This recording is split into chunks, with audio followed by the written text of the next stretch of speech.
All right, let me switch that right there. I say that every time. I just now noticed. So we are on the last one, and this is going to talk about classification, and this is mostly with the last chapter and how we organize life. It's going to be a short one. So you've seen this before in multiple ways. So we have this one common ancestor, and thanks to changes in evolution over time, it's developed into our three domains of life. Now, how do we show how things are linked? We do this through a phylogenetic tree. So this is showing our bacteria, archaea, and our eukaryotes, our three main domains of life. And then we use these branches to show how close things are related. So we can see back here, here's our common ancestor, and first off, the true bacteria developed, and then eventually the archaeobacteria here, and then the eukaryotes broke off from the archaeobacteria, and we got to where we have our protist, and then we have our plants, fungi, and animal. Now, the closer you are in the tree, the more related. The further you are, the less more related you are. Okay.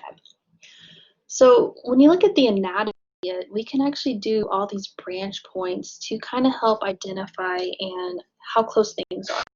As I mentioned, we'll start with, if you take 1409, we'll kind of go through one of these trees, especially when we talk about the animal kingdom. Because we'll start off, are you a vertebrate or an invertebrate? So if you are not a vertebrate, you fall into the category of a lancelet. And then we start looking at more physical characteristics, and we get more and more refined till we get to the individual species. So next thing we like to look at is if you have jaws, because a jawless fish fall into the lampreys. And then next thing you know, we'll say the presence of legs. Well, fish don't have legs, but they do have jaws. How was the egg developed? Do they have hair? So it gets more and more specific, and if you keep passing these criteria on, you get to the individual species at the end. So how do we organize this? So we use our binomial naming system, which I talked about this briefly in the very first lecture. So this is our taxonomy, and it's originally developed by Carl Linnaeus. And basically, if you look at it, it looks like a pyramid. The bottom level, which is our domain, is going to be the largest one there. This is where you're going to have the most variety. And this is where we're going to have our three domains of life. The next level up is the kingdom. And we have our 6 kingdoms that we'll talk about in a little bit. And then we go next to phylum, class, order, family, genus, and species. And then sometimes we get to where we have like subspecies within the species, and it gets a little bit more specific. But as you can see, as you go through each level, you see the characteristics get more and more refined. Now, this gives them a way to identify stuff. So not everyone comes with the name whatever for that. We need to know where things fit in the system.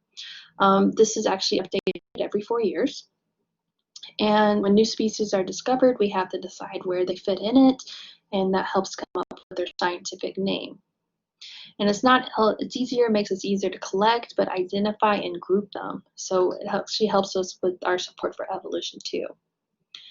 Now, when it comes to naming them, remember we get more and more species, more specific as we get towards the top, and we get to where we get to our scientific name, which is the genus and the species.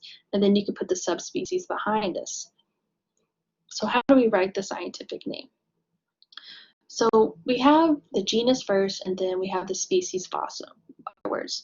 The genus is going to be written first, and we're going to capitalize it, and then we're going to lowercase the species that's going to follow. Now, depending if you're handwriting it or typing it, will determine it. If you're handwriting it, you're going to underline. If you're typing it, you're going to put it in italics. Now, a lot of us have species, but they'll also have a common name. So, for example, for humans, we're Homo sapiens, but we just gotta go by humans for general. For the mountain lion here, shown right here, it's Puma concolor.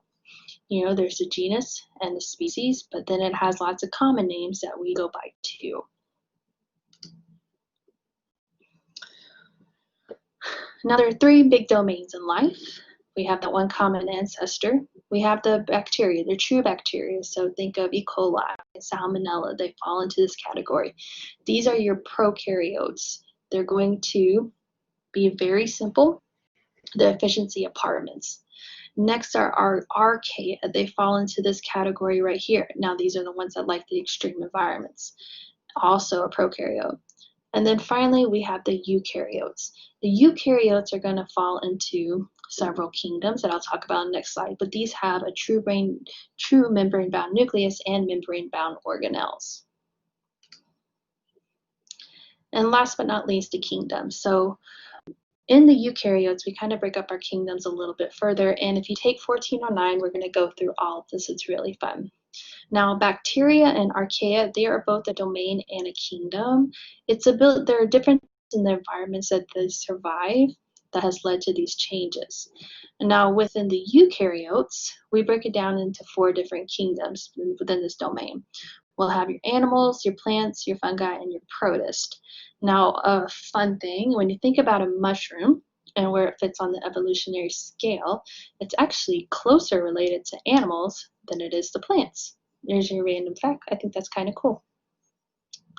So as I mentioned, this is more 1409 stuff, and I did put evolution videos. They're right here.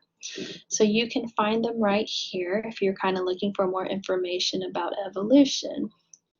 So I'm going to go right here, open this up, navigate slides. I think I'm getting at the end, sorry. Stop sharing. Share video. But you made it to the end. Sorry, this is my messy room. But I just wanted to put a human face to all the words you've been listening to. If you have listened to all of them, thank you. I hope you enjoyed them. Here's your assistant. He'll probably make appearances if we do live sessions, but I hope you enjoyed this. And please, if you want more, don't be afraid to ask for anything. And you can take 1409. I do love teaching that one too. So I want to thank you. Hope you had fun. And I'm going to stop it right here. Bye.